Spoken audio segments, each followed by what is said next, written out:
After a rough start to the week, equity investors finding solace in yet another powerful payrolls report. Live from Studio 2 here at Bloomberg headquarters in New York, I'm Romaine Bostick. And I'm Alex Steele. Welcome back, by the way. Thank you. We missed you. You missed that sell-off yesterday. Was there a sell-off yesterday? It was like a little bit of a sell-off. I heard something else happened today, too. I don't know. I was in the a air. jobs thing, on an earthquake thing. There was an earthquake. He was on a plane during the earthquake, you guys. Yeah, I didn't feel the ground shake. We're going to get to that later on in the show. All right, let's get to what Romaine's talking about here. You're looking at S&P up by about a full 1 percentage point. You did have that blowout jobs number, but also some very, very hawkish speak from Fed officials, and that's why you're seeing the 10-year yield two-year yield jump about 8 basis points. Lori Logan, to me, was the biggest, saying it is too soon to think about cutting rates, and Bowman saying that she remains willing to hike if inflation progress stalls. All of that is positive for gold up 1.5%, and crude, in particular Brent, keeps climbing over that $90 a barrel. Some Romaine were crediting that move to 90 for yesterday's sell-off, but now we got $91, and equities are higher. Yeah, I was actually paying attention yesterday to that sell-off. In fact, I'm really still thinking about it today, Alex, and really thinking about how really for almost every pullback that we've had over the past 4 months or so, we've also seen those bargain hunters step back in relatively quickly and really start to snap up some of those shares that had sold off. Remember, we saw that back on March 5th when the market sold off by about 1%, and then within 2 days, it already flipped to recoup those losses. We saw that on February 13th when the S&P slid 1.4%, but then shook that off within 48 hours. We saw that pattern as well after the 1.6% plunge on January 31st, and again, after that 1.5% drop back on December 20th. Now, this is important because today we're now seeing that same pattern unfolding. Individual bids into individual stocks that help to put a floor under the index. Albemarle, indicative of that, sold off 6% yesterday, up as much as 2% today. AMD, which dropped 8% Thursday, gaining 4% this Friday. Constellation Energy flipping from a 4% loss to the second biggest gainer in the S&P today. Even Uber pivoting from a big slide yesterday to the fourth biggest gainer here on the day. You get the picture. Now, the catalyst for the bounce back, then, as it was now, has varied a bit each time, but underpinning it all was evidence that economic conditions were more favorable than most people had thought. And that's where we want to start the show. A strong U.S. labor market report out Friday morning. In fact, it was the fifth straight month where gains in payrolls exceeded the median of economists' estimates. Yet another defiant show, Alex, of how resilient this labor market has been. I wonder if it's going to be like a thing. It depends how much you miss the number by. Yeah. Not like even getting on the number, but how much you miss makes the ratio, you. Yeah. I don't know. All right. Yeah. Well, there were lots of good things to like in the labor report. There were some things not to like, and this chart shows you one of them. This shows black unemployment in the latest jobs report actually jumped to the highest level since August of 2022, coming at 6.4%. And within that, even more worrisome was the rate for black women rose over 1 percentage point. They saw payroll losses of about 181,000. That's a single monthly decline since April of 2020. A couple things to think about with that. One, are we in a kind of K-shaped recovery then, where you have a good recovery for some and a not good recovery for others, and how that then progresses? The second is, and this comes from Comerica Bank, Romaine, is that typically black workers have been the last to be hired during an expansion and then thus the first fired during a contraction. So is this the beginning, the canary then, in the coal mine, Romaine? Yeah, a nice deep dive into that, and we want to go even deeper into it here as we kick off the show. A lot of reaction right now to that big report that we got this morning. Take a listen. This was a hot report that suggested that, if anything, the economy is re-accelerating. It is a jobs report that confirms U.S. economic exceptionalism. This was another incredible jobs report, right? 303,000 jobs created. When you look at the 300,000 jobs that were created in the United States this month, it's on top of historic gains in the labor market. I think we will end up with 2 cuts this year. It may not start as early as a lot of people thought initially. I think the Fed would still like to get 2 to 3 cuts in this year. You need to see the data improve. All right, some of the great voices that we've heard here on Bloomberg Television today, and we add to that right now with Karen Kimbro, LinkedIn chief economist, helping us kick off to the close. And coming off of that jobs report, we talked so much, Karen, about that headline number, the 303,000 jobs created. But as Alex was kind of alluding to, when you go into the hood, there are some issues that I think we have to unpack, and I want to start with the labor force participation, because that seemed to tell a slightly different story than maybe what we saw on the headline number. What did you make of it? Yeah, actually, I saw, like everyone else, a pretty strong headline number. I think labor force participation is generally holding in. I always say this, Romaine, never take 1 month's labor market data and try to extrapolate a trend from it. There were definitely a little question marks for me. One would have been, as you mentioned earlier, Black unemployment. The other one I think I would be looking at was just the question about how do we think about temporary work. For our own data at LinkedIn, for example, we're seeing an increase in companies opting to use contract workers, which is, kind of could be a good sign, but also could be a sign of concern, depending on how you read it. So I think there are some question marks in the data. And finally, the last question mark is really about how is the Fed going to be thinking about this? Does this urge them to want to, maybe consider hikes? I don't think so. I think, if anything, they're just going to kind of wait and see, look at the inflation data that comes out next week, and then kind of continue to assess the data as it comes in. When you look at the data, whether it's the third-party data or the stuff that you guys are able to collect there at LinkedIn here, does it give you some insights into where those jobs are going? Because the report seemed to suggest that there were certain pockets of this economy still doing a lot of hiring, but other pockets where really the well has kind of run dry. Yeah, you mentioned earlier this idea of like, as one thing falls, another thing gains. And it's exactly the case in the stock market. It's exactly the case in the labor market. As one industry is kind of flagging or lagging behind, there's another one that picks up the baton. And so in this case, we've been watching construction for over a year now get stronger and stronger. And that's both like residential construction, but also non-residential construction roles. So those are definitely a hot spot. Healthcare has been on a structural trend, honestly, since even before the pandemic, and that will continue with the demographics and the challenges there with an aging population looking for more healthcare support.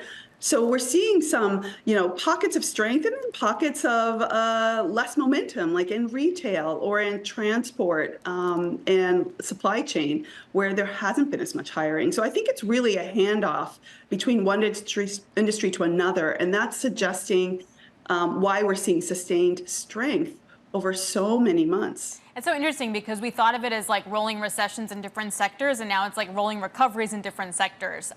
There was a question, too, as to why people are getting so involved in the job market now. Like, is it because they desperately need a job, because they have to, or because they can switch? Like, why the strength now at this time in the economy? Yeah, at LinkedIn, we've been watching this because what we're seeing is there was a point maybe 6-8 months ago where it looked like people just weren't changing jobs. We're starting to see that improve and pick up. People are starting to churn through a little bit and not necessarily lock themselves in place. And maybe part of it is because they need a second job. There's always the question of whether people have more than one job. And the other thing I think is going on is just that there has been, even a moderation in wage growth, there still is some strength there, and people are looking for where they can get better benefits, whether it's flexibility or better comp in terms of better wages. So let's just game it out for a second. I mean, we've seen sort of Fed officials come out and really push back against cuts imminently. And then it started to talk about maybe a hike or maybe just no cut at all. We were starting to talk about that. If we don't get 2 to 3 cuts this year, what do you think employers are going to do? Will it materially impact the jobs market? Right. So what's going on in the head of the employer? I definitely think right now they're feeling pretty good because they're banking on a few rate cuts to come. They're banking on this idea that not just the Fed, but some other central banks around the world may be starting to cut mid-year. That's been the plan. If they don't do that, I think the game will change. I think there is an element of saying, well, maybe I need to reassess how long I'm going to sit at this new rate environment. So for the employers, they've already been a little bit more cautious in hiring. They're not putting out as many jobs, but there's still a lot of jobs relative to pre-pandemic. They are still hiring, but they're being a lot more choosy about what they hire and what they want to pay for. They're not feeling compelled to fill jobs. But when they want to fill a job, what we're seeing is the time to hire is actually going down. So employers are feeling pretty good right now, but they think they will definitely have a little less confidence if we don't hike at all this year. And that gets us to a broader question, Karen, just about the health of the economy overall. As you know, this has really kind of been core for investors as they try to read the tea leaves as to what the Fed does next. Even beyond this jobs report, and you look ahead to inflation reports and when we get the next GDP report at the end of the month here, do you get a sense here that the resiliency that we're seeing in these various pockets of the economy are going to be enough to, I guess, assuage the Fed, assuage investors, and for that matter, even assuage economists like yourself, that worst case scenario that was priced in just about a year ago is now off the table? I don't think they're there yet. I think they're very much in a wait and see mode. They're looking at how confident are employers about continuing to hire, how confident are job seekers. We do see job seekers coming back in the market. So that whole story about the labor supply having essentially been really robust. And, we've got a little bit more participation over the last 6 months. We've seen definitely, probably that's partly immigration, partly people returning to the labor market.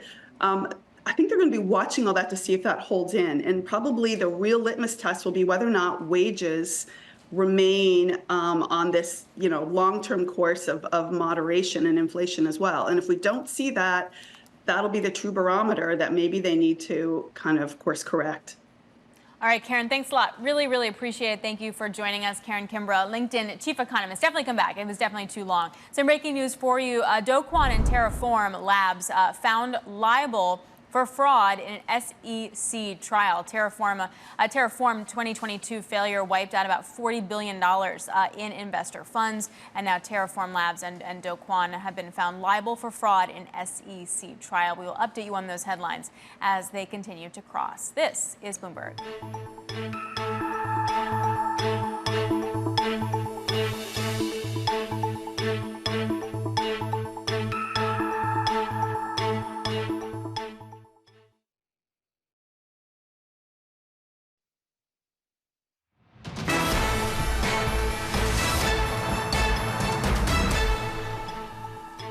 Stocks powering higher today after today's hot jobs print, and stocks have basically been headed higher for the last 30 years, sending investment portfolios higher and higher and higher. Yet wealth levels across age groups just hasn't kept up. Our next guest has a great Bloomberg opinion column out today titled "The Great Wealth Transfer is a Delusion." Sarah Green Carmichael joins us now. Sarah, what is, first of all, the Great Wealth Transfer to begin with?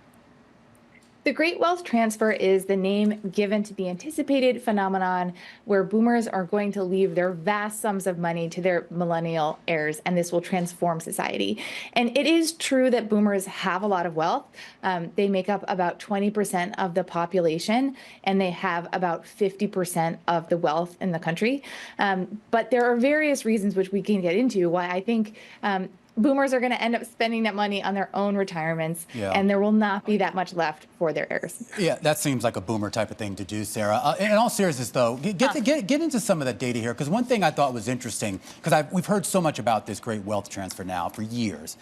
And one thing I thought was interesting, though, was just how lopsided some of that wealth right now is. The idea is that you have this massive population of boomers with a massive amount of money, but a good chunk of that money is still kind of confined to just a small subset of those folks. Yeah, it's really important here to look at the median, not the average. So when you're looking at the median numbers, you tend to see that they're much lower than the averages. And that is because the top 10% really distorts the average figure. So the median older household only has, that is still working, only has about $80,000 in their retirement account. That is not nearly as much as wealthy families have. Wealthy families are actually doing okay. But the thing about the wealthy families is they're already helping their kids. They're not waiting to die and pass the money on. They've already paid for college. They've probably helped their kids make a down payment on a house. They might even be paying for their grandkids' tuition bills now. So in that sense, the great wealth transfer in those families is already happening and is also not transforming society in the way that it's sort of been hyped as. I think I saw somewhere that the average person now needs $1.46 million or something. I mean, to retire. It's totally bananas. But to your point, in terms of retirement and living longer, et cetera, and sort of how you manage that, that's definitely going to be a big issue. I think we want to stop you here. No, not yet. We can wait? Yeah, we can wait. Okay. It looked like President Biden was taking the podium in Baltimore. So, Sarah, it just feels like the retirement part is that people are just living longer, therefore they're going to spend it all. They are living longer, which is actually great news. Think about it. Life expectancy has risen. Again, this is unequal, particularly that the wealthiest can live almost to 90. But that means that when the money does change hands, it will be coming to people who are probably in their 60s and even 70s. It's not going to be the kind of thing that you can count on for your whole working life as a kind of nest egg that you'll be receiving. It's more like an unexpected bonus if it happens at all. All right, Sarah, this is actually a great column, and not only because I can kind of really gets under the hood of this old great wealth transfer that we've been told about. But it also, I think, is another opportunity for people to understand the difference between averages and medians. Very important in finance, and a lot of people don't get it. Sarah Green Carmichael over at Bloomberg Opinion, a great column today here about the great wealth transfer being a bit of a delusion.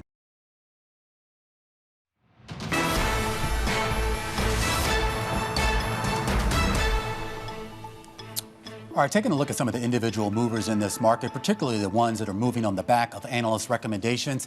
I want to bring to your attention SoFi, up about 1% here after getting an upgrade to market perform over at KBW. Pleased to say that the analyst over there is joining us right now to talk about this. Tim Switzer says he questions the fintech company's limited profitability and rapidly growing balance sheet, but that year-to-date drop in the shares, coupled with recent moves to raise capital, removes some of the risk to investors.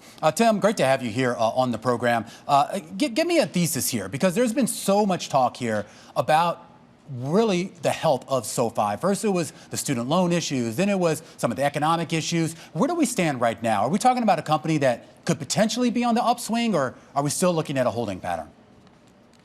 Yeah, well, there's a wide range of expectations among investors about what SoFi can look like over the long term. But right now, and this is kind of reflected in my upgrade, it kind of reflects our view that there are likely few negative catalysts, at least over the next few months. They announced several capital transactions earlier in Q1, including about a $500 million plus raise of common equity. And our math indicates that this should be enough to kind of support their planned origination volume and overall balance sheet growth for the rest of the year. So that kind of significantly lowers the risk of one of the key bear arguments against the stock, which is that they'd have to slow growth. So if you combine that with like the lower share price, elevated short positioning, which is now over 20% of the float, and our expectation that the Q1 report should be fine, I think the upside is probably fairly close to the downside at these levels. How do you value this company? Are you valuing it as a bank, as a fintech, as what?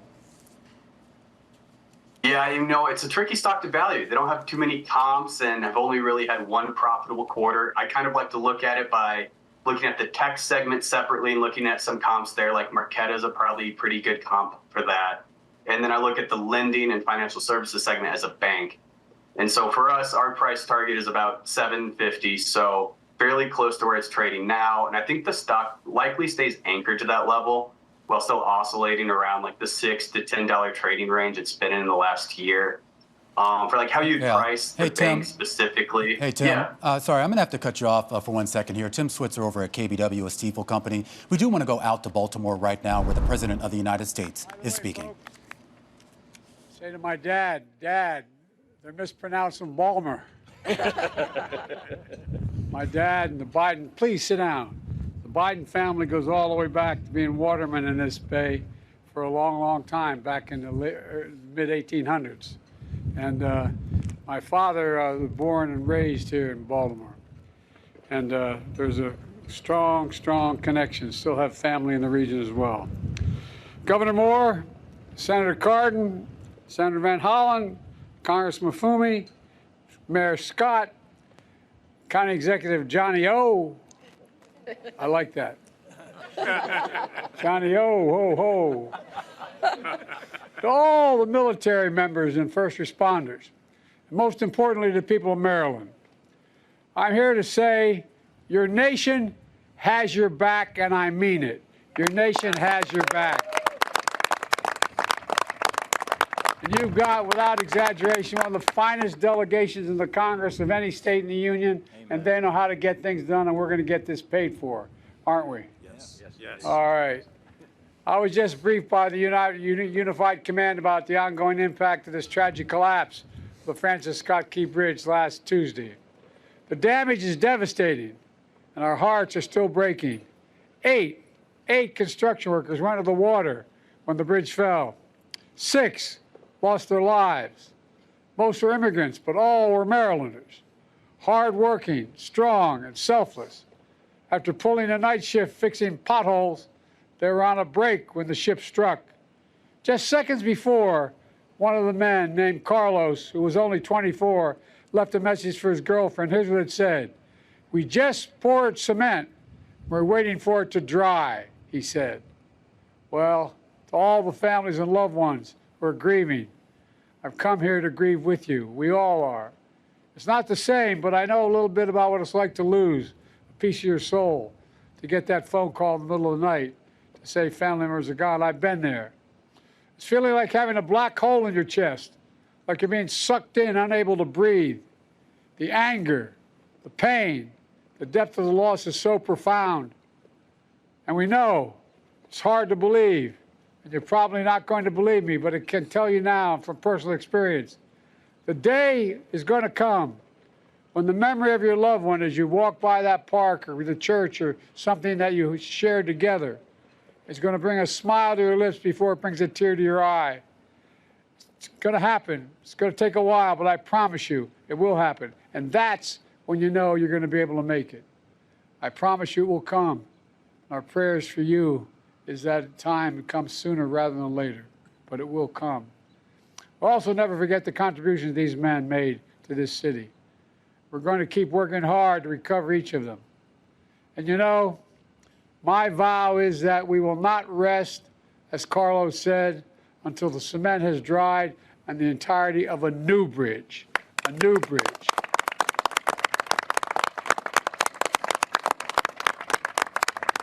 Earlier this afternoon, we took an aerial tour and survey of the wreckage. You know, from the air, I saw the bridge that's been ripped apart. But here on the ground, I see a community that's been pulled together.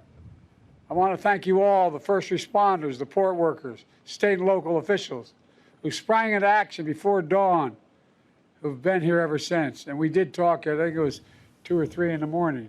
You were out here. You were here. Within minutes of the collapse, the U.S. Coast Guard arrived on the scene. Within hours, I ordered personnel from the Army Corps of Engineers, the Navy, the Department of Transportation to assist in every way possible. Within a day, we stood up a unified command. In the weeks to come, I want you to know we're going to continue to have your backs every step of the way. I guarantee you. I guarantee it. First is our priority to reopen the port. This is one of the nation's largest shipping hubs. And it's the top port in America, both in importing and exporting of cars and light trucks, the #1. Simply put, the impact here has a significant impact everywhere, up and down the coast and around the country. Thousands of tons of mangled steel remain lodged in the water, blocking ships from moving in and out of the harbor. I've directed the Coast Guard, the Navy, and the Army Corps of Engineers, who are, by the way, the finest engineers in the world, and the state officials to work together to help remove this steel as quickly as possible and as safely as possible. So far, our team has been able to clear 2 small channels for essential ships, helping clear the wreckage. And yesterday, the Army Corps announced that by the end of April, they'll be able to open the 3rd channel for some commercial traffic, including car carriers.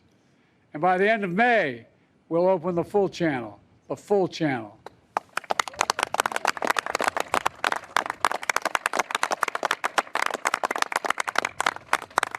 My task force on supply chain disruption has been engaging with union, rail, trucking, shipping, state and local leaders to minimize the impact on our supply chains. And I'm proud to announce that the federal government will provide over $8 million in grant funds to make the infrastructure improvements at Sparrows Point as the only port unaffected by this collapse, which will allow Sparrows Point to take on more ships. And that's happening now, will happen shortly. Second, we're focused on protecting the workers and businesses. Folks, 20,000 jobs depend on this port. 20,000 families depend on this port to buy groceries, to make rent, to pay their bills. Today, my administration is announcing the first tranche of dislocated worker grants, fancy phrase, which is dimes, all it is there to make sure it helps create jobs for workers involved in the cleanup of this incident, additional jobs. My Small Business Administration has also issued a disaster declaration, which will allow the SBA to offer low-interest loans for small businesses impacted by the collapse. in order to keep things moving. You've been listening to President Biden speaking in Baltimore. A couple things he's mentioning. He's going to open the full channel in Baltimore by the end of May. That's now the goal. He also talked about his task force for supply chain disruption is working on minimizing any damage, and the government's providing about $8 million in infrastructure improvements for the Sparrows port that wasn't affected. That could also help. We will bring you any headlines and anything else that comes out of this speech and press conference over the next few minutes. Joining us now is Bloomberg national reporter Naha Katan. She joins us here on set. Naha, where are we in cleaning up the Port of Baltimore and getting the stuff out? I mean, we talk about rebuilding, but that's just not happening. That's like so far down the road. We got to get the stuff out first. Right. So there are 2 channels being open or have been open now. And I think the main goal is to get the channel open that gives you a 30-foot depth, 35-foot depth, so that the container ships can go through, and that should be by the end of April. That could actually allow most container ships to come through, and then by the end of May, we would see the channel fully opened. So, you know, they're pulling out with huge cranes, large, trusses of the bridge. They need to clear the ship out first. So, you know, I know they're working overtime, working very quickly, but there's still a ways to go. And the president alluded to this, and also in some of the earlier comments that we didn't show from the Transportation Secretary, Pete Buttigieg, seemed to suggest that once that ship is actually out of the water, that actually does open up the flow. Obviously, there's a lot of infrastructure that they still have to deal with, but it at least will give them an opportunity to start getting more stuff flowing back into that port. Yes, correct. And I think one of the big problems is that part of the bridge is on the ship, and they have to lift that off first. And just some other headlines coming out. President Biden saying that Amazon, Home Depot are committed to keeping workers employed, as well as Domino Sugar committed to keeping workers employed. So it really does feel like a true effort. So another great story, a national story. Romain was in the air, so he didn't know what happened until he landed. But there was an earthquake in Jersey today. This is 140 years since we felt something like this in New York City. It was no small feat. We're in a very big, sturdy building, but, you know, stories from friends or my husband, like there was some serious shaking in these apartment buildings or houses. Yes, we spoke to some people who were really right at the epicenter, and they really felt it strongly. Up here on, the 6th floor, we felt it too, but as high as you go on a big skyscraper, I'm sure you feel it even more strongly. I am curious. I mean, we put up the 4.8 there, and we should point out that USGS has basically said that, at least right now, they don't really have any reports of major damage. There's some anecdotal reports, but do we know anything? I mean, no one was hurt. There were no major buildings or anything that were affected by this? That's what we know so far. Yeah. No major damage, no aftershocks, and no major aftershocks expected. Mm-hmm. And there were 2 gas leaks reported, but they were small and taken care of. Some of the airports were closed for a bit, and they've reopened. There's delay in Newark, but it's mostly been, thankfully, Yeah, it was pretty orderly. I was on a plane when this happened, and some of us were able, who were on the Wi-Fi, were able to get alerts in the air. So a lot of us were buzzing about it on the plane, and then when we got to the ground, we were like, oh, nothing really happened. But but that's just one person's perspective. I mean, but the thing is, we were talking about this earlier, is that this stuff doesn't happen in New York, right? Like, it's very rare. We do snow. We can totally do snow. Florida can't do snow, right? Like, California can do mudslides and earthquakes. Like, that's not our thing. Like, California can do wildfires and they can manage that. Like, we don't do that. Like, it's just different regions can handle different things, and that was just so unusual for New York City. Anyway. That's my editorializing. Naha Katan is our national reporter. Thank you so much for joining us. So in the markets, you're still seeing a rally in the equity market. You're seeing yields move higher as well. And a big part of that is the jobs number and then the rhetoric from the Fed after that. Fed Governor Michelle Bowman says it may not yet be the time to cut rates. Should the incoming data continue to indicate that inflation is moving substantially toward our 2% goal, it will eventually become appropriate to gradually lower the federal funds rate to prevent monetary policy from becoming overly restrictive.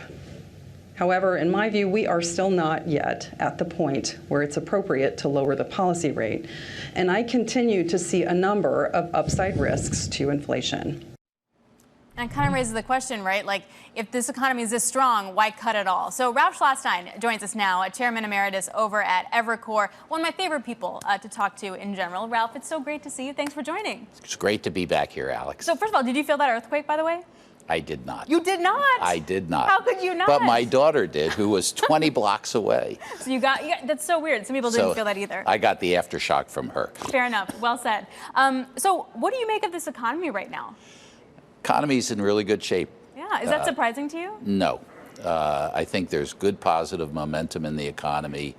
The labor report today, obviously, with job creation, participation rate, average hourly earnings, and new entrants into the labor force. It's a terrific report, supports good momentum in the economy, and I think people should focus a little bit more on the real economy and a little bit less on whether the Fed cuts in May, June, or July.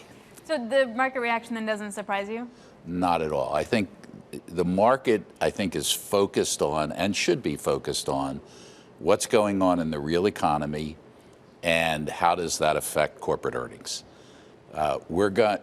If you look at the Fed policy, there's certainly a bias that the next move will be a cut, 80-20, 90-10 in that direction.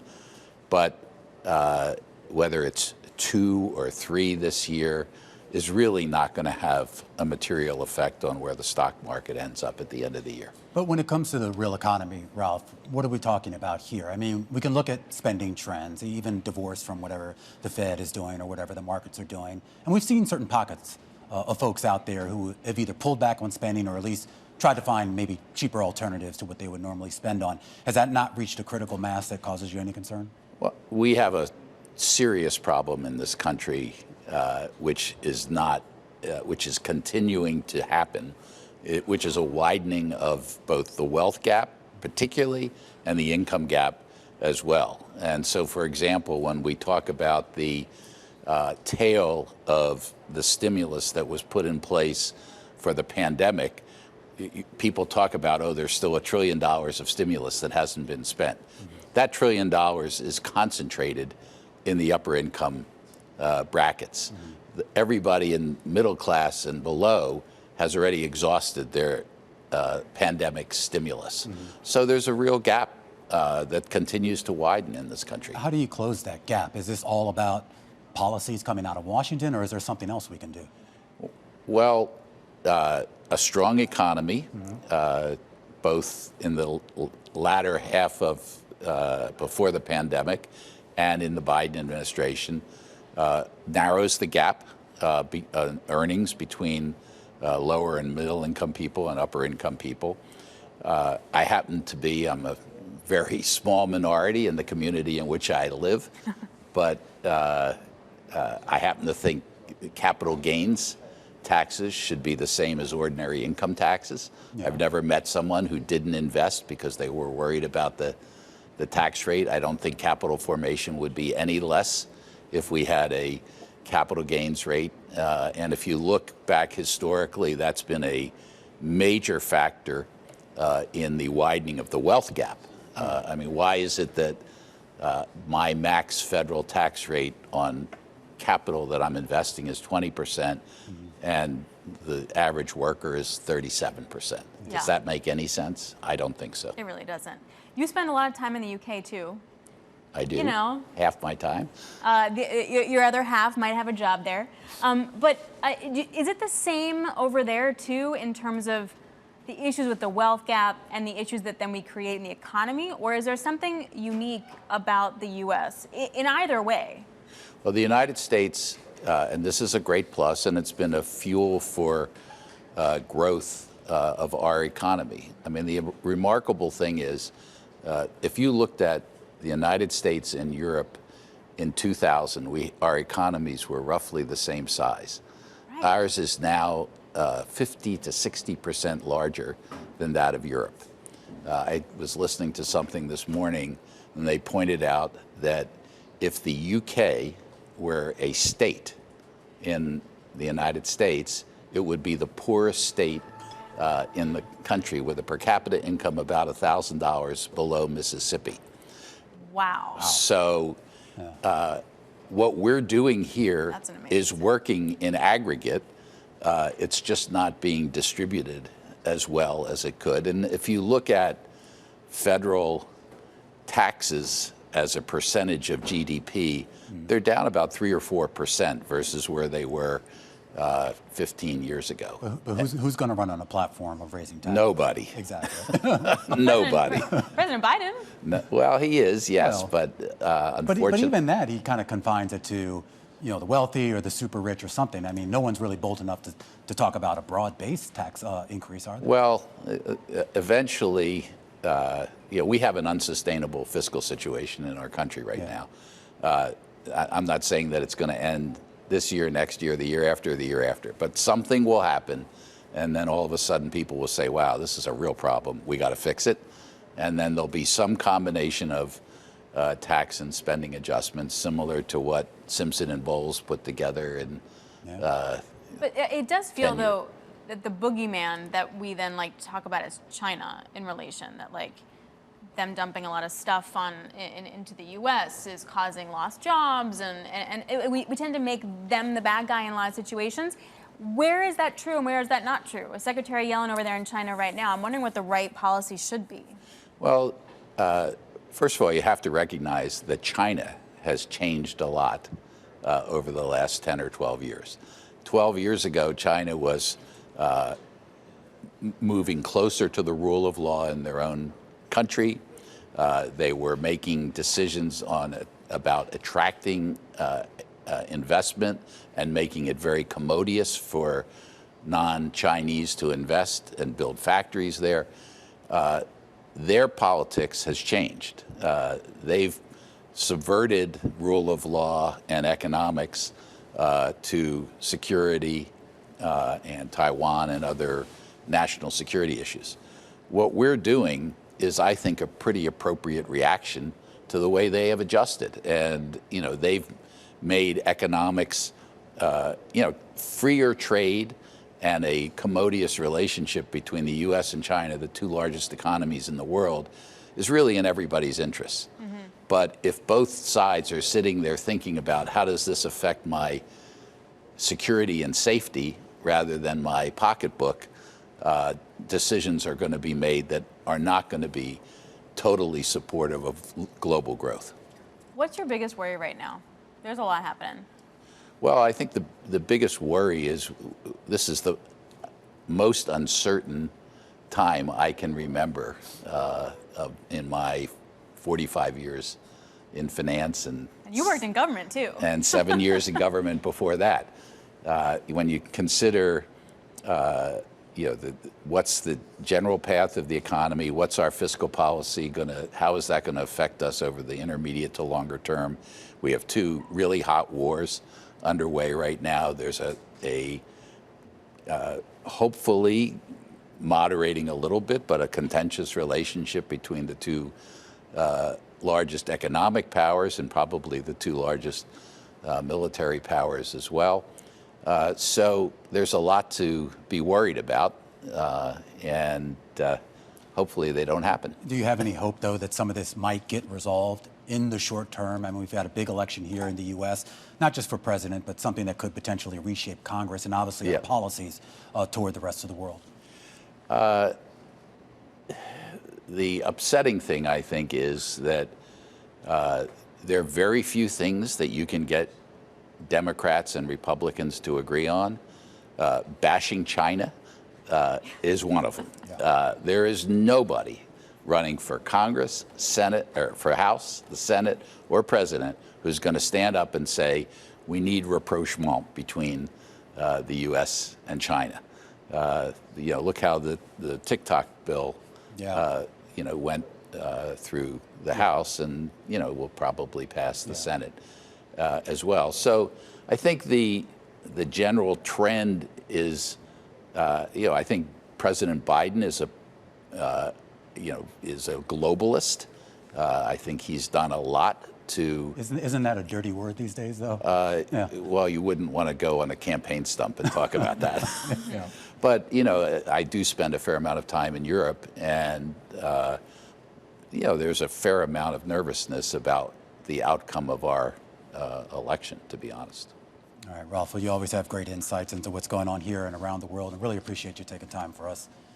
Thank you very much. Absolutely. Ralph Schlossstein there, he's the chairman emeritus over at Evercore. And Alex, I mean, it can't really be understated. I think you kind of hit it on the head there. It's not a whole lot Washington agrees on. China might be one of the few things. And you can't take that away. You can't take that away. And TikTok, I don't know if you're on TikTok, but I'm not on maybe. TikTok. Okay. I'm on Instagram. I don't know. That was a big win for me. Yeah, is that like TikTok? I don't know. I mean, something. All right, we're going to pivot from that here and get back to some of the individual movers in this market, including Tesla. Abigail Doolittle joining us right now to talk a little bit more about this. You can see it on your screen, a big drop just a few hours ago in those shares intraday on the back of conflicting reports about whether Tesla is abandoning its strategy towards a lower-priced EV. This is a really interesting one because Reuters put out a report, an exclusive, basically the equivalent of a Bloomberg scoop, so presumably work that they really want to stand by, saying that Tesla has scrapped their low-cost car plans amid fierce Chinese EV competition. So basically saying that 3 sources are saying that they are no longer going to go after the low-cost Tesla that Elon Musk talked about in 2020,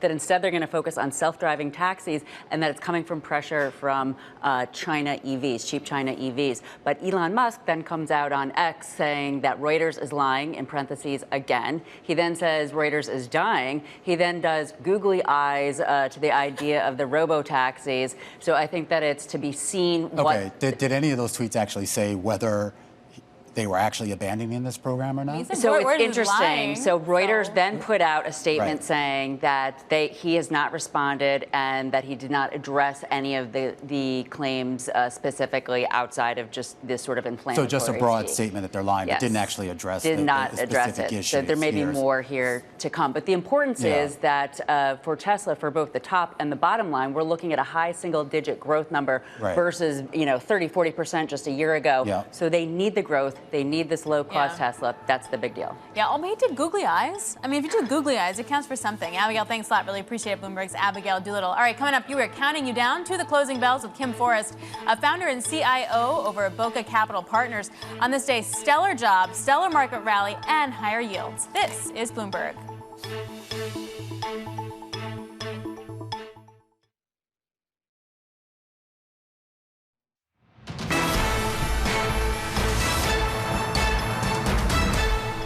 This is the countdown to the close. Romaine Bostick alongside Alex Steele. 10 minutes to go here, and a bit of a reversal from that sell-off that we saw yesterday, coming off that 1% decline, a 1% gain on the S&P 500. I guess that's a good thing. It just kind of puts us back at square one. I mean, kind of like we are off the highs, like when it comes to the Russell, but the mix of kind of what's doing well, part of it's obviously tech and communication services, but that's like an Amazon and Meta kind of thing. And the other is industrials and energy, so cyclical parts of the economy and growth.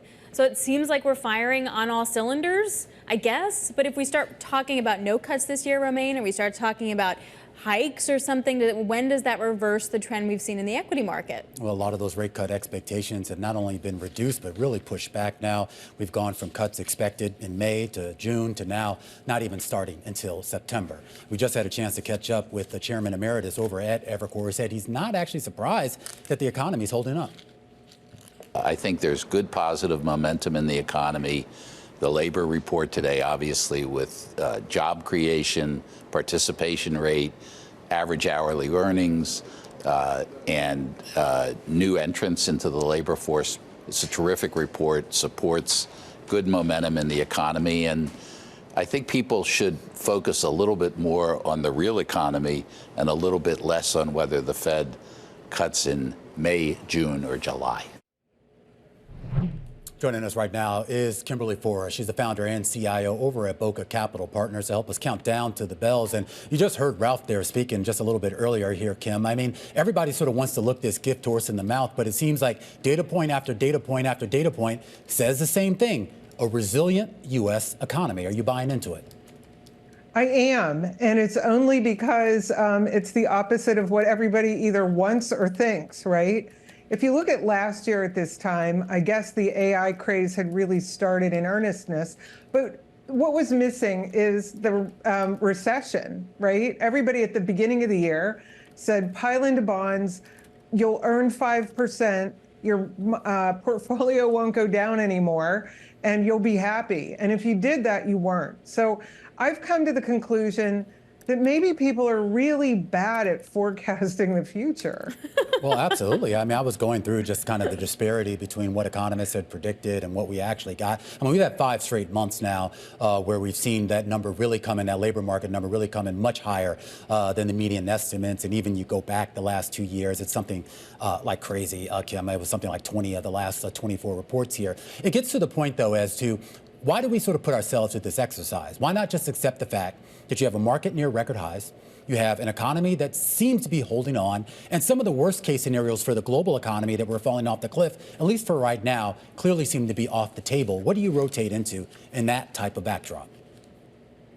Well, I think if you are like me, that I have given up truly on trying to match up what I think is going to happen in the world and in markets in particular, and then match that with how do I succeed as a portfolio manager. Which one do you want to pick? So what we've done is we pick high quality companies that have these markers for growth. And that's what we kind of sit with even in the downturn. Why? Because these are good companies with, processes, and they have the ability to grow. And I think that is what people really miss most of the time. We are looking for companies as investors that are going to grow. So, trying to avoid the hurt of a downturn may not be the best way to run a portfolio. Okay, so how are you running it, Kim? Well, as I said, I have growth at a reasonable price companies. They more or less match the distribution of the sectors of the S&P 500. And so I'm not making sector calls. I'm not making, what's going to happen in the economy in 6 months. And I'm waiting for the companies to delight their customers and return shareholder value. So does that mean that you're not going to go buy NVIDIA, but you got to be in the AI trend in some way, right? So how do you square growth at a reasonable, how do you square GARP with trends? Sure. I think trends are really important, and they are built into our portfolio. Although I didn't know AI was coming last year necessarily, I knew it would come someday. I was a software engineer. I specialized in AI. I saw how cheap and fast computing power is and how much data we finally have. And those are the things that make AI work. So, and by the way, AI, if deployed properly, can give companies productivity growth, which is what I want for the rest of my companies that aren't in that. So what we've done is we buy companies like, and you can give me an eye roll on this one, Intel and AMD and Micron, and we wait for them to get recognized as players in AI as opposed to chasing NVIDIA. All right, Kim, you have me at AMD, you got me at Micron. Intel, I don't know, one of these doesn't seem like the others. What do you like about Intel? Well, 2 things. I really love the fab strategy, although it's taking them longer to become, a fabricator for others. And it shouldn't have been a surprise for anybody that knows this space, that it always takes longer. I mean, that's tech, right? That's the banner of tech, always takes longer. But I think that they have the ability to do it and will, and investors will be rewarded. This gets us to the broader issue of themes. And when we talk about whether you're using the economic backdrop as a theme or whether you're sort of looking further out into the future with productivity gains and AI, the idea that markets for years, really throughout the entire history, has always kind of run on these narratives to a certain extent. If the Fed narrative and the economic narrative is more to the backdrop, what do you think it takes that place? Is it going to be AI? Is it going to be, I don't know, weight loss drugs or whatever? I mean, what's kind of the thing we should be kind of looking ahead to? Well, I mean, I think there will always be themes and always things like, I don't know, this is going to show my age. Do you remember when Crocs were new? Yes. People lost their mind for them, right? And people pile in and they buy them, and then they wake up one day and they go, oh my gosh, these are the ugliest shoes on earth. I don't want to buy them anymore. But then they come back. That's the crazy thing. But what I'm saying is people invest in trends. But I think if you can find good companies, and by that I mean good balance sheets, capable management, and companies that have a process for product marketing, which means they go out and see what their customers want and then they provide it to them over and over again. That's kind of a money-making machine, and that's what I'm always looking for. although I will watch the trends. And I don't think any of us can forecast trends, just like AI kind of popped up out of nowhere. Yeah. All right, Kim. Always great to talk to you. Got to catch up quickly again soon, I'm sure.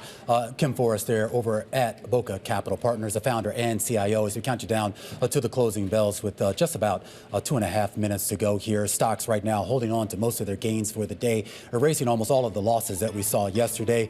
We are moving closer to these closing bells. Stick with us. We're going to have a full breakdown of all the price action today and on the week as we take you to the bell and beyond. Beyond the Bell, Bloomberg's comprehensive cross-platform coverage of the U.S. market close starts right now. And right now, we are 2 minutes away from the end of the trading day.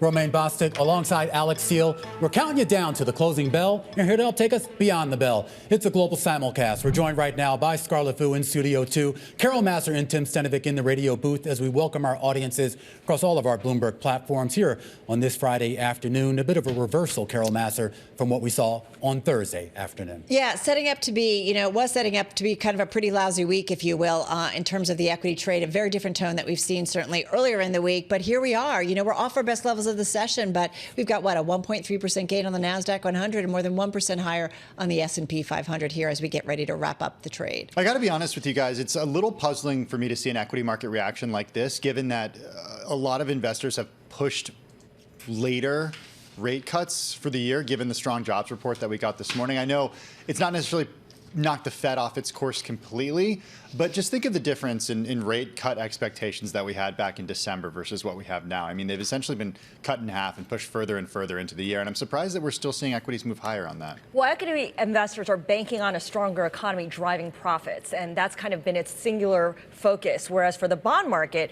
the whole repricing of Fed rate cuts is really something to behold. You have a huge move over a 1 week period, almost 19 basis points higher for the 10-year. It feels like 4.5% is inevitable. Which is so interesting because you're so right. It's like the bond market is going to be reacting to the Fed versus the equity market is reacting to the strong data. And at some point, those two may not go in tandem at the same time and be positive. But for now, that's what we're seeing. All right, well, we're going to get the closing bells like here in New York. We have green across the screen on the day, but we should point out all the major indices right now still clinging to losses on the week. Let's walk you through the daily numbers here with the Dow Jones Industrial Average higher by by roughly about 300 points as we wait for these numbers to settle. That's going to be good for a gain of about 0.8%. Meanwhile, the S&P holding that 5,200 level, a key pivot point here for that index, up 57 points or about 1.1% on the day. The NASDAQ Composite higher by 200 points or 1.3%, and the Russell 2000 trying to post some gains here on the day as well, up about 10 points or about 0.5%. Yeah, and pretty broad-based buying. You've got most names, 367 in the S&P 500 for the day. But I'm just looking at the week, guys. General Electric, your best performing name this week, up about 11%. Yeah, it's a leaner, meaner version of General Electric, right? After they spun off the other part of the business. Here's the IMAP. There's a whole lot of green. That's pretty much it. Some of the weak spots include autos and components, real estate investment management companies, a couple of food, beverage, and tobacco, but by and large, lots and lots of green. Communication services, industrials, and tech all gaining at least 1.4%. All right, guys, let's get to some of the individual gainers, if I may. Constellation Energy up about 5.5% in today's session. It was a top gainer, or a top gainer, I should say, a top performer in both the NASDAQ 100 and the S&P 500 today. This is energy stocks. We saw it moving up overall. Oil, as it held above $90 a barrel, that threshold, escalating tensions. I know you guys have been probably talking about it. I know we have in terms of what's been going on in the Middle East. So kind of repricing, if you will, some of the geopolitical risks that are out there. WTI crude, by the way, moving up about 5% this week. We also did have Evercore ISI raising its price target on Constellation yesterday to 198 from 184. The stock closing at about 193 in today's session. All right, some deal news actually moving one of the names in today's trade. We're talking about Shockwave Medical. That one finishing off its highs today, but still about a 2% gain. This is the company that makes medical devices to treat heart disease, rising as one would expect. It was a target. It agreed to be purchased by J&J today. J&J paying $35 a share in cash. Shockwave, though, as we said, finishing the day with, do I have this right ticker? Yeah, I think so. What, about 326 and change here. And then we had Krispy Kreme, also an outperformer in today's session. It was up at its highs, up more than 12%, finishing the day with about a 7.3% gain. Piper Sandler coming out and saying that recent pact with McDonald's, a game changer. Piper Sandler lifting its rating on Krispy Kreme to overweight from neutral, saying the agreement with Mickey D's to boost its points of access by 175%. It also lifted its 12-month price target to $20 a share, and we had Krispy Kreme finishing the day at about $15.33 a share. All right, you got the gainers, Carol. I got the decliners. I do want to start with the biggest point drag on the S&P 500 today. That would be Tesla, finishing lower by 3.6%. Shares were down as much as 6.2% earlier in the day. This after Reuters reported that Tesla had canceled the project for a less expensive vehicle. We did see Elon Musk come out on his social network X saying that Reuters is lying, end quote. He did also in another post say, give an eye roll emoji, an eyes emoji to a Tesla investor who speculated that Tesla was shifting more resources toward trying to bring a robo-taxi to market. So Reuters reported it. Elon Musk denies it. Still, Tesla shares are lower. I do want to talk about Paramount Global as well, finishing the day down by more than 3%, 3.2%. Paramount Global fell after CNBC reported that Skydance's pitch to the company's special committee will actually keep the company public. Shares did fall as much as 5.6% earlier in the session before closing down just over 3%. CNBC did report that under the deal, David Ellison's Skydance Media will either own a substantial minority stake or a majority stake in the company by merging its assets and raising new equity. And then the worst performer on a percentage basis in the S&P 500, Enphase Energy, pretty much closing at its lows of the day, down a little more than 7%. This after Citi cut its recommendation and price target on the company. Enphase cut to neutral from buy after reaching its, quote, full valuation. Right, so basically the idea is that solar panel installation for everyone's home is just taking like a little bit longer to really take off in an extra way. All right, guys, look at the bond market. There's actually stuff to talk about. Sell-off pretty solid right now. The 2-year yield up by about 10 basis points. The 10-year yield up by 8. But for the whole year, guys, the 10-year yield is up 51 basis points. Just take a moment and think about that. That's a lot. That is a lot. And the question is, at what point does that wind up hurting equity market? And are we talking 5%? Or are we talking 4%? Like, where do we wind up hitting first at the end of the day? You know, it's interesting. Abigail Doolittle making the point that a lot of the mega caps, the big tech mega caps and names that really were outperforming in today's session, you look at their balance sheets. They've got a lot of cash on hand that they're not going to need to maybe tap into debt markets and so on and so forth, that maybe they are somewhat insulated from that higher rate environment. And so that was some of the phone calls she was making, and that was some of the reasoning why you saw some of that outperformance today and the gains in the overall trade. Right, because typically when you see yields move higher, tech companies are the companies that move lower because of a sort of revaluation. So, you know, things that are happening right now are just a little different than usual. Although there are supposed to be another $20 billion in investment-grade bonds being put to market next week. So a lot of people are saying that 4.5% for the 10-year yield kind of feels inevitable next week, along with a bunch of treasury auctions as well. Carol? All right, really good point. That's things we can focus on next week. Right now I'm focusing on this Four Seasons new yacht trip. I don't know if you guys have read about this. Four Seasons Yachts debuting its first 95-suite vessel. That's going to happen in January of 2026, so book your tickets now. It's going to come, it could be the most expensive way to cruise. 7 nights in the Caribbean will cost no less than $20,000 per suite, with up to $330,000 for the nearly 10,000 square foot glass enclosed suite that fronts the ship's towering funnel. And you know what, guys? Doesn't include food. I was curious about this. Those prices actually didn't seem all that high because Excuse me? Wait, what? Okay, I'm going to finish. But when you look at some of the other luxury cruises out there that you get on places like Viking and stuff, particularly the ones that take you to more far-flung places, for 7 nights, I mean, you're pretty much getting into close to that 20,000 range. I mean, obviously, Four Seasons thinks they're offering something maybe a little bit more than that, but I think I was more upset by the 330,000. Yeah, that's what we're talking about. That feels real high. Well, I always start from the baseline. I mean, 20 grand, whatever. Sure, we can all. I mean, but the baseline. Here's the thing. Yeah, but for cruises, the baseline should include food, and that's kind of the industry standard. Where's the all-you-can-eat buffet? Right. I'm just saying. Everyone, what are you talking about? Everyone's on Ozempic and Wegovy now, Carol. Nobody's eating. It's so true. There'll just be like a bunch of alcohol. But is there going to be especially for Carol's high-end food sweet. here? Like, there can't be a buffet of food. There's lots of restaurants, lots of different distinct restaurants. Yeah, and if you're used to the whole idea is creating the Four Seasons experience that somebody's used to on land, doing that at sea, and hopefully attracting those customers to shell out as much as $300,000 for. But I'm curious, when you get to a that price luxury point, suite? aren't you getting into sort of a group of customers that might actually already have their own yachts? Or I was just thinking the same thing. Just go get your own boat. Yeah, or charter a private one. No, they're more expensive. This is the middle market. You know what? I will say they're more expensive than $300,000. Upper middle market. There we go. We're just adjusting as we go along. What's actually interesting about this is that the rooms can be reconfigured. You can move the walls around, and you can have a suite of rooms to combine your gigantic party. I was gonna say, like, I'm not gonna. If I'm paying that much money, I'm not moving a wall in my bedroom. No, you don't have to move it. Someone else will move it for you. The guest ambassadors will move it for you. That's right. There's always guest ambassadors. And then there's the towels that are like shaped into animals. Or maybe not on this ship. Maybe not on this cruise.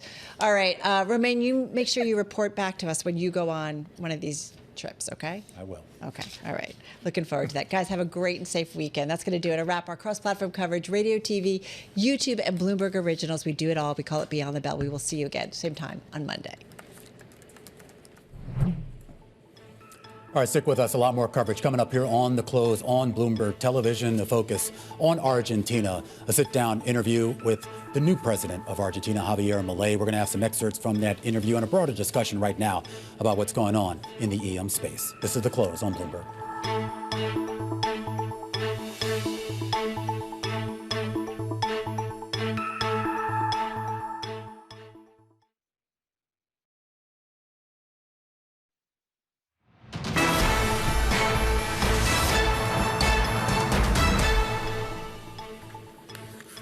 Welcome back to The Close. I'm Scarlett Fu. I'm Romain Bostic. Scarlett, we talk about how this week actually included like two of the probably broadest based sell-offs that we've seen all year long. Well, today we end the week on, well, one of the broadest based rallies that we've had all year, believe it or not.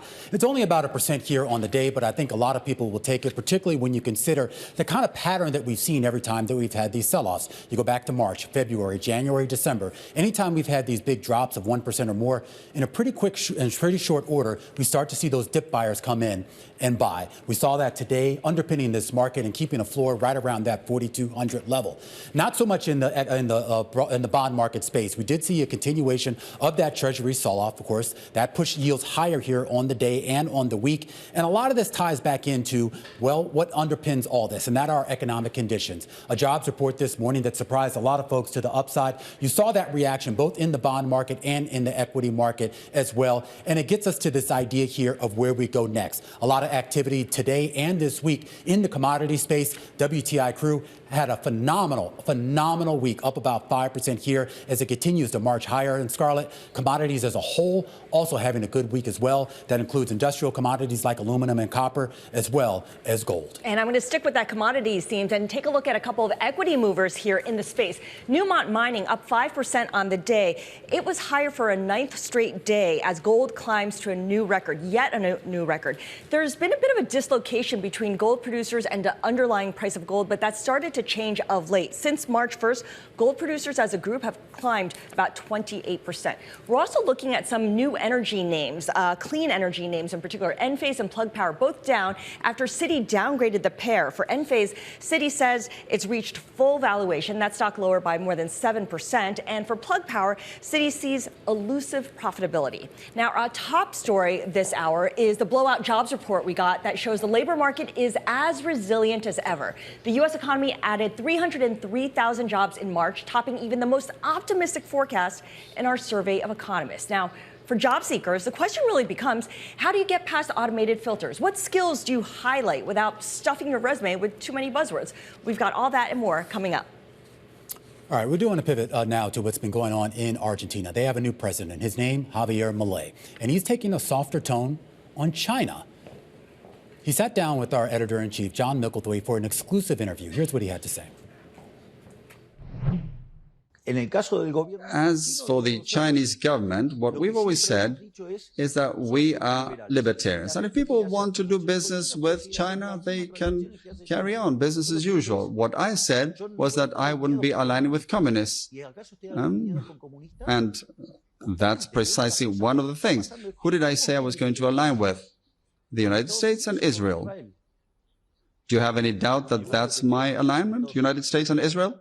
No, but in fact, you have a very good example at the moment, and I'll come back to Israel and the United States later. But now, as you know, in Argentina, the focus is on a Chinese space station in Patagonia that your predecessor allowed to get built. The US says that the space station has military purposes. Will you close it down? Well, the point is this. Negotiations are beginning to audit and inspect that, because the Chinese say that is not the case. So we will move towards a situation, we will be looking at that, so that is not a problem either. Is a factor in this the fact that you have that $18 billion currency swap line with China, which you do need? You need it for the reserves at the central bank. It's a big portion. Does that influence your thinking on China? That situation has to do with an agreement that was entered into and which has to do with the trade exchanges between countries. I won't modify trade exchanges because I think they're trade exchanges between privates. Just as we have a part in our central bank, they have, of course, their central bank counterpart. I don't see a problem. And honestly, the trade relations haven't changed. Not a problem. The problem would be if I was the Chinese government and you called me an assassin, I might be less keen to renew the currency line. Have trade relations changed? They haven't. Not one bit. So that is actually counterfactual. There's no truth. The president of Argentina, Javier Milei, speaking with our very own editor-in-chief, John Micklethwaite, giving us his outlook on how he's going to address the relationship with China as everyone right now focused on that country and, more importantly, on that economy. Brendan McKenna, he's joining us right now. He's Wells Fargo's emerging markets economist and FX strategist. And Brendan, there's been a lot of talk here about some of the policies that Milei ran on, the policies that he may implement, and as we just heard there with China, maybe some of the policies he's walking back on. There's been a long list of folks who've come before him who've had bold ideas, whether it's Macri, whether it's Kirchner, whether it's Fernandez who came after him. A lot of folks here who had bold ideas, and yet we're still talking about when or if the Argentina economy will finally sort of rise up to the potential that I think a lot of people think it has. Is this the moment? I think it's certainly the best opportunity that Argentina has. When I think about Milei's policy proposals, it's really the exact prescription that Argentina needs. Tighter fiscal policy, eliminating capital controls, allowing a more flexible exchange rate, possibly even dollarizing the economy. These are all things that can actually get Argentina out of the rut that it's been in for the last couple of decades or so. So we're certainly optimistic. I would say the congressional roadblocks that Milei is kind of hitting as far as implementing his full policy agenda have been maybe a little bit upsetting as far as the optimism that we've been trying to express medium to longer term. Mm-hmm. But again, I think this is probably the best chance that Argentina has at an economic recovery.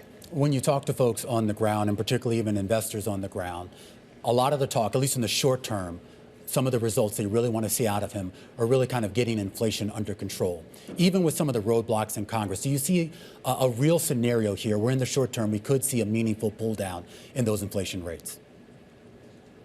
I do. I think when you think about what's at the core of Argentina's problems, it's really on the fiscal side and deficit financing with the central bank. And I think at the core of Milei's kind of policy agenda is getting rid of both of those, tighter fiscal policy and eliminating deficit financing. And he's actually made progress on both of those already. And I think when I'm thinking about the currency and importing inflation, it does look like the currency is going to be at this managed depreciation going forward. So you can get currency stability with tighter fiscal policy. That, at least to me, spells a little bit of an equation where maybe the worst of Argentina's inflation problem is in the past, and we might be on a path towards maybe a downward trajectory for price growth over the medium to longer term. So our editor-in-chief asked Milei about the $18 billion currency swap line with China, and Milei says he has no intention of touching that. And as we know, that's Argentina's largest source of foreign reserves. Does this create certainty or uncertainty? Certainty in that Milei can't do anything to upset Beijing. I think it actually creates certainty. I think he certainly used some pretty harsh rhetoric towards China on the campaign trail. But I think at the end of the day, Milei is starting to realize that he needs China just as much as he needs the United States. And to your point about the FX swap line, the $18 billion, Argentina doesn't really have any FX reserves at the moment. They're starting to build, but as of right now, they're essentially fully depleted. Mm-hmm. And if he eliminates the access to that FX swap line, that certainly takes away some of the external buffers that Argentina already has, as limited as they may be. So I think it actually provides a bit of certainty. that FX swap line is going to be in place, and that Argentina can continue to draw on that. When you talk to clients, what is the single most important thing they need to see before they consider the country investable? I really think it's still on the fiscal side. As I mentioned, tighter fiscal policy and eliminating deficit financing. That's really what they're looking for in order to make Argentina investable. And I think if you solve those two problems, you'll actually get a scenario where economic growth can start to rebound, inflation can start to head on a downward trajectory, and even the currency, if it does eventually move to freely floating, you might see some volatility in the very short term, but eliminating deficit financing and moving towards fiscal balance might actually create a scenario where the currency can stabilize at a higher level and then maybe longer term even start to appreciate. So it really comes back to getting the fiscal house in order for investors to consider Argentina investable again. Absolutely, and this is still a relatively insular economy. And I am curious, Brendan, with all the talk about the influence of China there's also been a lot of talk about his relations with his South American neighbors, Latin American neighbors, I should say, and whether that ends up being a factor. Do you factor that into your outlook for the economy, what the relations are going to be like with Brazil, or even with a country like Mexico up there in North America, or some of those Central American nations that they're still dependent on for certain goods? I think it matters, the geopolitical relations within Latin America, but it's more of a marginal difference and something that I wouldn't really consider to be altering the direction of Argentina's economy one way or another. I think relations with the United States and certainly relations with China are probably the most important.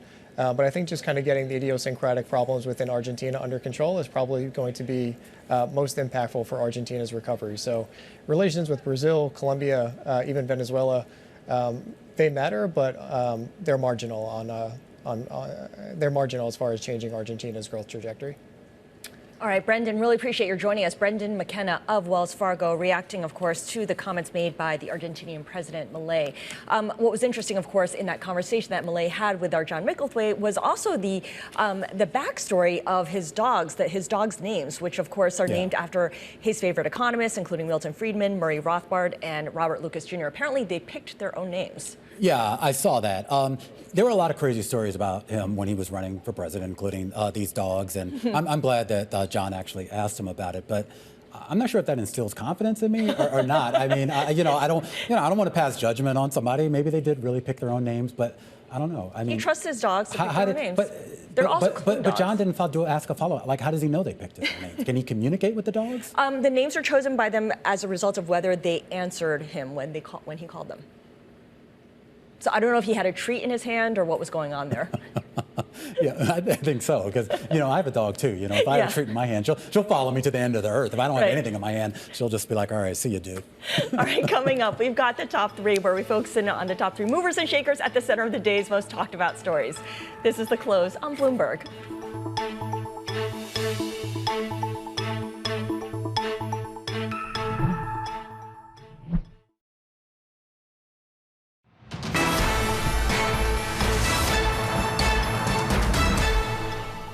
It's time now for the top three. Every day at this time, we take a deep dive into the folks at the center of the day's most talked about stories. And first up is John Paulson. He's the billionaire famous for his big bet against subprime mortgages. He is luring fellow billionaires back into Donald Trump's orbit. How? By hosting a dinner at his Palm Beach home, admission running as high as $814,000 per guest.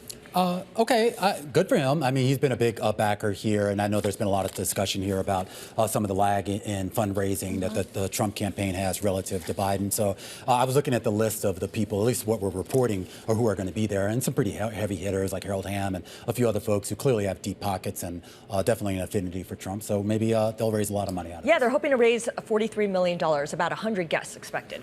All right. I'm also keeping an eye on what's going on in the markets, and specifically with Citadel. I mean, they manage a lot of money, $59 billion in assets, but not actually a lot in the equity space. They're trying to change that. Alex Amis and Matt Cohen are said to actually be going to Citadel to be portfolio managers, part of the Ashler Capital arm, which is a multi-strategy fund that's going to focus on equities. We should point out, this is people according to the familiar with the situation, and I think I'm more intrigued by Matt Cohen, who, of course, is over at Dan Loeb's company right now, third point, but according to Bloomberg reporting, he will be leaving sometime this year to join Citadel. Poaching some talent, because in February, Citadel beefed up its international equities unit as well by hiring 3 portfolio managers based in London, and one of them was from Point 72. Yeah. So it's been part of a hiring spree. All right, the last person I'm watching is Bronny James, the 19-year-old son of LeBron James, entering the NBA draft after just 1 season at USC. But, Romaine, he is keeping his options open. He plans to retain his college eligibility and enter the transfer portal as well. So he can do that. So he can go into the draft and still hold on to his college eligibility? I guess so, yeah. Optionality, maximum optionality. So I thought the optionality, so forgive me if I'm wrong, isn't the optionality pretty much that he's going to go play with his father in L.A., come heck or high water, right? That's what LeBron wants, certainly. Yeah, and LeBron is, his he knees, gets what he wants. Yeah, and his knees aren't holding up. I mean, it's either kind of now or never. Yeah, well, they're officially there are options. How about that? All right, we're going to keep an eye on that here. Come back in just a second. We're going to have a sit down with John Tuff, managing partner over at Energize Capital. This is The Close on Bloomberg.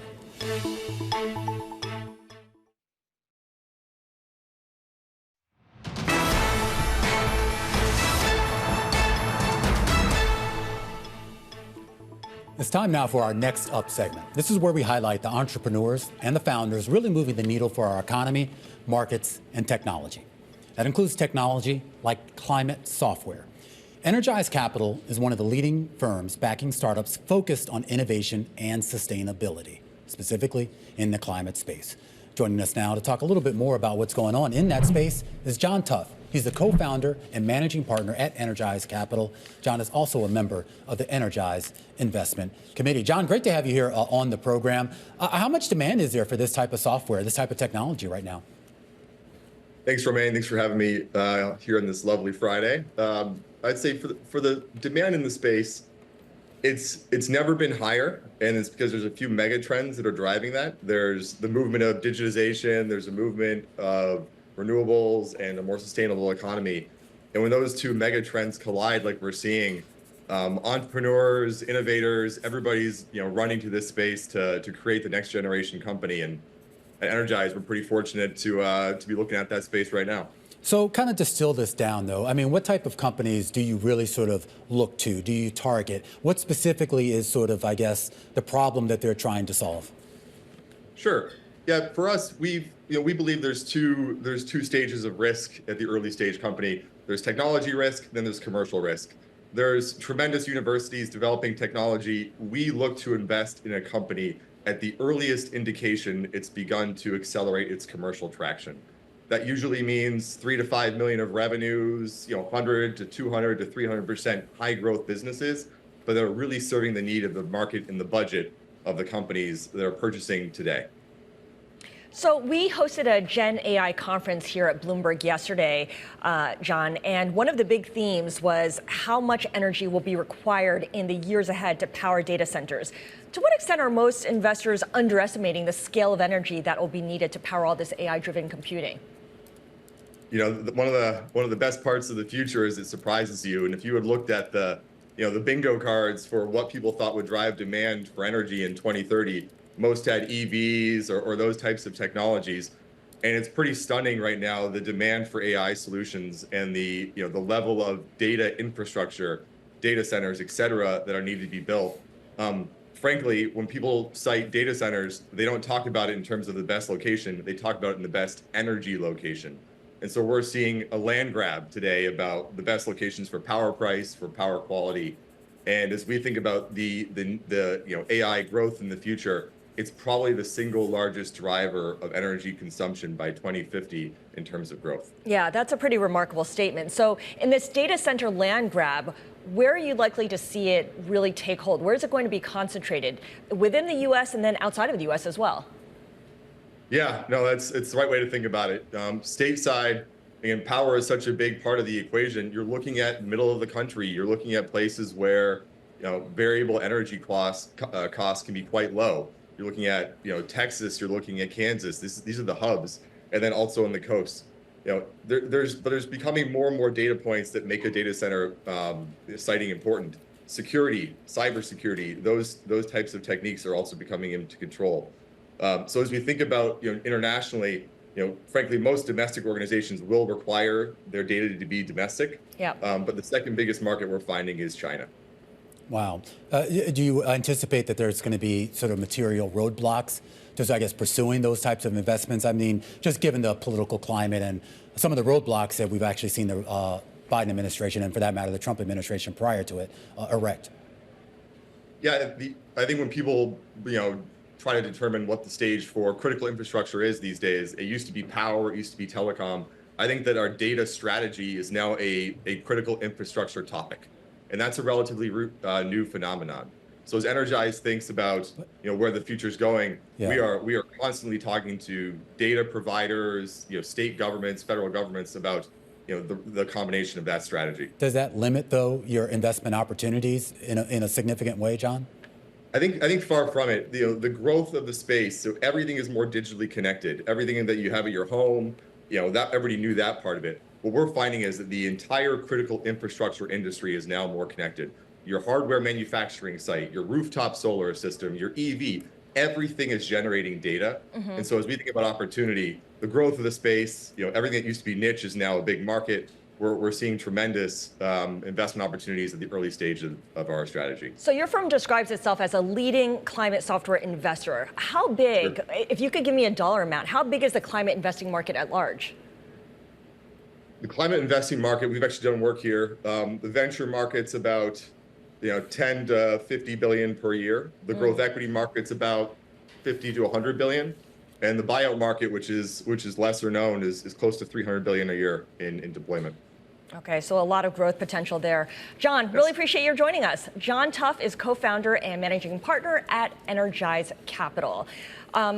Clearly something that's going to be top of mind for everyone. It was stunning yesterday, Romain, at that Gen AI conference, the extent to which everyone was talking about data centers and the energy needed to power it. And I go back to Constellation Energy and Alex Steele's point about how this is the company that's going to benefit the most. And it'll be interesting. I mean, all the natural gas guys are basically saying, hey, this is going to be sort of our Christmas in July, if you will. I think some of it's a little overstated, but there is obviously a big sort of issue with power, data storage, and things like that are going to have to be addressed. But I don't know if those benefits are going to accrue as much to Constellation and those guys as they think it's going to be. Everyone's looking for alternatives to NVIDIA. How about that? And this is a way to find it. All right, taking a look at how the markets closed on the day.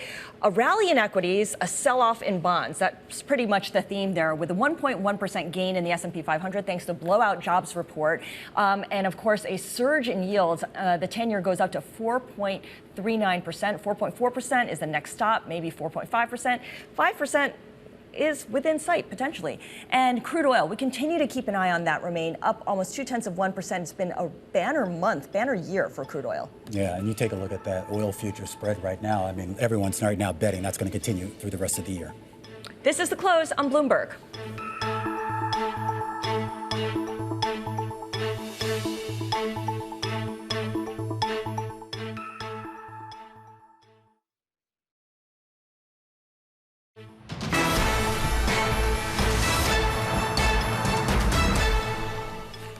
More and more job seekers are packing their resumes with buzzwords, and that's in an effort to get past automated systems that are usually the first screen on candidates.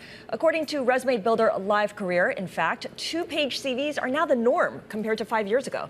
The trend, though, has been turning off human recruiters. So for more, we're joined now by Live Career expert Tony Frana. Tony, it's really good to see you, and I know that you and your team scanned through 50,000 resumes from your internal database to kind of take a look at what were some of the trends. Can you first talk us through how most people, most companies look at resumes? Are they putting it through an automated filter first before it goes to a human being, or does a human being go through the first pass? Well, really, it's both. Most companies are using some level of applicant tracking system or an AI tool to help evaluate candidates, to help organize all of the applicants they're getting for the job posting that they have. And then other companies do rely on a human evaluator to look at resumes first. As a job seeker, though, it's hard to tell sometimes when you're applying which the company is using. So it's important that job seekers, when they're writing their resumes, consider both audiences. Okay, so that just means more work for the job seeker and really more research on what the company is doing. A lot of times people say that you're supposed to use keywords that are in the job description, but that may come out seeming kind of not creative and just filled with lots of boilerplate. Is your resume meant to kind of shine and make you stand out in terms of the creative words that you use, or do you want to prescribe to what the job description has on there? This is a great point. And actually, again, for job seekers, it's both. The companies are, using these AI tools and applicant tracking systems and humans who are reading the resumes to find people that have a specific skill set for the job. So what's really helpful for job seekers is to really lean in to that job description and kind of identify what are some of the key skills, the top qualifications that this company is looking for in this role. And then what they can do is work on their resume to try to incorporate some of those keywords, those skills, and the qualifications that they have on their document. Now, the way that you want to do that is by providing context, by writing your resume in terms of results, accomplishment, and impact that you have while you are using some of those keywords and skills on your document. Tony, have you seen any evidence here that kind of the more automation that we've seen kind of creep into this process, both on the employer side and now on the employee side, is that leading to better results overall? Meaning, are people finding jobs in an easier fashion, and are employers finding the right people in an easier fashion? So it kind of depends. It's industry specific. That is certainly different than how we were applying to jobs even 5 years ago, with the rapid change and the number of applicant tracking systems and the AI tools that are available to help with the recruiting and hiring process. So to some degree, in terms of what employers are able to do, they can really work to streamline their processes for hiring and make it a little bit more efficient. That's the idea. That's the goal. For job seekers, you really have to take the time to tailor and really process what you're going to put on your resume. And it's really about the quality of your application sometimes versus the quantity of resumes you're putting out, because of course this does take a little bit more time for job seekers to get those keywords and to sort of tailor their resume every time they apply for a job. But as you're tailoring that resume, then is there any advantage to, I guess, putting more on that resume, if you will? I mean, I came from an age where you were supposed to just kind of have one page and, just kind of limit it to the most important aspects. But if this is now automated, if they're just looking for keywords here, should I just go whole hog and just put everything in there that I think the employer is going to want? There's definitely a balance here. You don't want to do what's called keyword stuffing and just stuff all of the keywords and the top skills that the job description has. Rather, you have to provide some context. So if I can give an example, if you are in project management and you have that skill, on your resume, you might say, led multiple projects. Well, that doesn't necessarily tell the employer much information about how you did that. But if you, on your resume, say something like spearheaded a $5 million project, leveraging project management tools and an agile approach with a team of 5 to deliver results ahead of schedule and under budget, that's really telling the employer a lot more. So in that specific example, you are getting the keyword of project management in your bullet, but you're also really painting a picture of how you were able to do that. So again, for job seekers, it's really taking a critical lens to the tasks and the accomplishments that you have, and how can you synthesize that to information on a resume that's going to tell a hiring manager or a recruiter that you're a great fit for the role. All right, Tony, this is a great stuff. Tony Frana there, a career expert over at Live Career. And we go from one expert to another, a legend, if you will, in the employment space. Janet Bryan Howroy joining us right now. She's the founder and CEO of the workforce solutions company, the Act One Group. And that really understates just how much she has contributed to this space. You go back, Janice, to when you started your career, or at least when you started this company back in the 70s. A lot has changed in the way that we hire, the way that we recruit, and of course, the way that we, of course, regular people look for those jobs here. Talk to us about that transition. What is materially different now about how we go through that process relative to maybe what it was 5, 10, or even 30 years ago? Yeah, and when you're talking about, first of all, it's a pleasure to be with you, Romaine and Scarlett. But when you talk about 30 years ago, you're talking about a completely different world, not just in how we look for work, but the actual work we were doing. How work occurs today is so very different. When I started in 1978, I remember saying how I felt like Judy Jetson. Half of the people looking for jobs today don't even know who Judy Jetson is. But I felt like Judy because I got my fax machine. machine. And this was like groundbreaking technology. Today, our company is incorporating AI in just about every facet of the work that we're doing. The important thing that hasn't changed, though, is that the people at the end and the front of technology are what we're doing this for. And it's important that we keep them as a part of the collaboration of the development of these technologies, as well as the benefactors and beneficiaries of it. That's well said. Now, maybe you can expand on that a little bit, because every time we talk about AI and the technology being more part of the hiring process, it almost seems like the human judgment is almost being removed. You're saying that's not the case? That's not the case. What in most instances, and especially not the case for smart companies. It's also not the case for people who do follow the guidelines that Tony exhibited, not just in the resume, but also in the interview. The resume is the door opener, but the interview really is the one that gives you the key to the opportunity. And so it's important that you are able to match the story when you're talking with a hiring agent that they've already seen about you. If it does not ring true, if it does not feel right, that you understand the culture as well as the skill sets that are necessary, you're going to find yourself caught out. Yeah. One of the things, yeah, you were going to say something, Scarlett? No, I think that's a really good point. And it brings to mind this idea that finding a job is really about telling a story about yourself and how you fit and how you're a good match with the employer that is looking for workers. One thing that just came to mind as you were explaining all of this, especially comparing it to 5-10 years ago, is that it used to be a college degree was the default. But of late, we've started to hear about how, you don't necessarily need one. You can get certification courses, just include your credentials. That's a nice story, but is that actually the case, Janice? It is actually the case in many instances. There are still people who depend on brand readiness for how they hire. Those are typically people who are faint of heart and are going to be able to default to, well, they had a degree from this school or that school.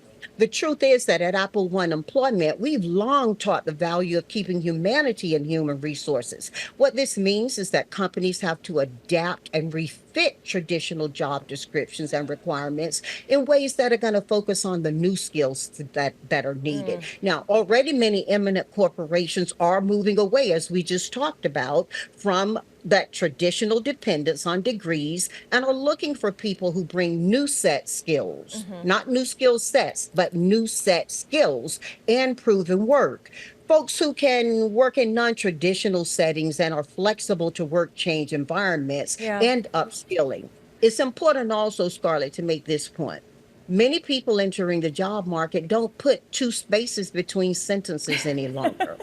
Companies need to know this and what this refers to, because it means that most legacy job requirements don't address newer technologies, new tech talk. And I'm not talking buzzwords. I'm talking about how technically supported people communicate and work together. Just make clear, do we need two spaces after a period or no? I was taught, and Romaine was taught, to add two spaces after a period when you type. You don't need it anymore? As was I. Much of the work that's being done in my own organization has one space after the period, okay? And so that's an indicator, though. You talk about buzzwords not being important, but messaging is quite important. I'll tell you something. Years ago, a CEO of a major utility company told me when she was working with us at Apple One to help her prepare her company for a new launch they were doing. And she said, we don't even have job descriptions for over 200 of the jobs that I know we will have to hire for in the next 10 years. Now, that, Scarlett, was 20 years ago. This is more than ever true for CEOs today. The message here is not only do CEOs need to gain access to new era talent, they need to be readying themselves for leading work that is occurring in ways they no longer understand nor are creating the maps for at the desk-to-desk level. All right. Now, I'll tell you, at Apple One, we're working with clients to audit and refine the job descriptions and categories. And then we catalog it so that they can see decreases in the time to hire. Actually, when companies come on board and work with us, within 6 months, they're seeing almost a 15% decrease in the time to hire. That means that companies are going to be moving more and more from job board searches when they're bringing in new talent. And what we do, one of my companies is Agile One. We are a workforce solutions organization through Agile One. And we establish customized talent communities. That means we're creating niche specialties in recruitment that leverage the brands of the client, engages our methodologies, and our trusted name attached to them so that we attract talent to the marketplace technologies that they are using and that you just talked with Tony about. But tapping into specialized niche staffing providers is a continuing good strategy, and we've designed our companies to help them do that. Hey, Janice, this has been a wonderful conversation. We're running tight on time, but we really want to catch up with you again, talk a little bit more about this. Janice, Brian Howroyd over at the Act One Group, a closer look right now at recruiting, at hiring, and of course, building out those resumes. Speaking of recruiting and hiring, some breaking news on Boeing. We're now learning the chief executive officer over at Boeing, Dave Calhoun, his compensation package for the most recent year was up 45% to $32.8 million. Of course, that is a somewhat alarming number considering the backdrop of what's been happening over there at Boeing, the big accidents, and of course, now a new CEO search that is effectively going to see Dave Calhoun out of that job by the end of the year. But his 2023 pay package, Scarlett, amounting to $32.8 million, a 45% increase from the year before. I'm sure some members of Congress will have some issues with that. We also have some breaking news on Tesla. Elon Musk says that the Tesla robo-taxi will be unveiled on August 8th.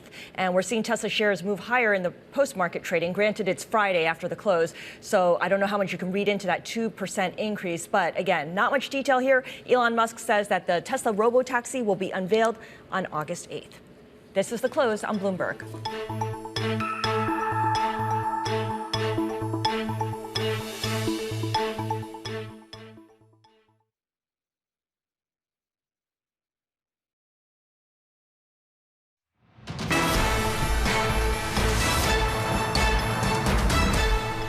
As we wrap up our coverage this week, a push ahead to some of the big events to keep an eye on, including, I'm told, Scarlett, something up in the sky. But you're not supposed to look at it unless you have those glasses. Yeah, tell Trump that. The solar eclipse happening on Monday. Actually going to occur while we're on air here. I know. So we'll have a lot to talk about. I'm not sure it's going to be market moving, but nevertheless, we'll definitely rapture the world here. We also get some other things out there that could move the market, including deliveries out of Boeing. We were just talking about the pay package for Calhoun. Yeah, we know that Boeing, of course, had to slow a lot of things down. So this might be a moving number, a number that moves the stock price, certainly. Yeah, absolutely. We're going to get some economic data as well, including that CPI report, as well as the FOMC minutes. Yeah, the core number that we're paying attention to for CPI, 0.3% gain month over month, 3.7% gain year over year. And coming off that big 5% rally in WTI crude, we are going to get that OPEC oil report outlook here on what they expect supply and demand to look like. And of course, there's bank earnings starting on Friday, a whole slew of them, JP Morgan, Wells Fargo, Citigroup, and BlackRock. We'll have full coverage all next week. Please join us then, but stick around. Balance of Power coming up next, right here on Bloomberg.